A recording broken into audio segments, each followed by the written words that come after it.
அம்மா கல்யாணி, அண்ணே வாங்கண்ணே. தங்கச்சி, நல்லா இருக்கியாம்மா? நல்லா இருக்கேண்ணே. வாங்கண்ணே வாங்கண்ணே உட்காருங்க. ஆ, சரிண்ணே, நீங்க பேசிட்டு இருங்க. நான் உங்களுக்கு பிடிச்ச சாம்பார் கூட்டு பொரியெல்லாம் ரெடி பண்ணிடுறேன். இரு, இரு, வேணாம். சாப்பாடுலாம் வேண்டாம், உட்காரு. நாங்க சாப்பிட்டுட்டு தான் வந்தோம். என்னென்ன சொல்றீங்க? திருக்கோயிலுக்கு வர பக்தர்களுக்கு கோயில்லயே மத்தியான சாப்பாடு போடுறாங்கல்ல, நானும் அண்ணியும் அங்கேயே உட்காந்து சாப்பிட்டோம். இந்த அன்னதான திட்டத்தை 2002 மார்ச் 23 தமிழக முதல்வர் அம்மா தொடங்கி வச்சாங்களாமே. அது மட்டும் இல்லாம தமிழ்நாட்டுல இருக்கிற 518 கோவில்ல மதிய உணவும், ஸ்ரீரங்கத்திலயும் பழனி முருகன் கோவில்லையும் காலையில 8 மணில இருந்து ராத்திரி 10 மணி வரைக்கும் முழு நேர சாப்பாடு போடுறாங்களாமே. பக்தர்கள் மேல முதல்வர் அம்மாவுக்கு தான் எவ்வளவு அன்பு.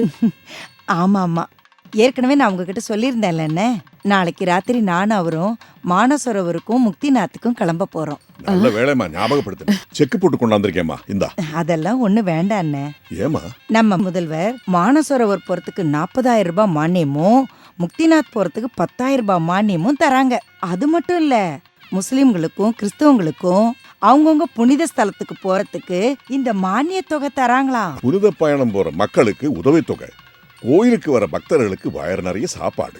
நம்ம முதல்வர் அம்மா ஆட்சியில மனசும் வயறு நிறைஞ்சிருக்கு. வாழ்க முதல்வர் அம்மா. நாடு போற்றும் 4 ஆண்டு ஆட்சி.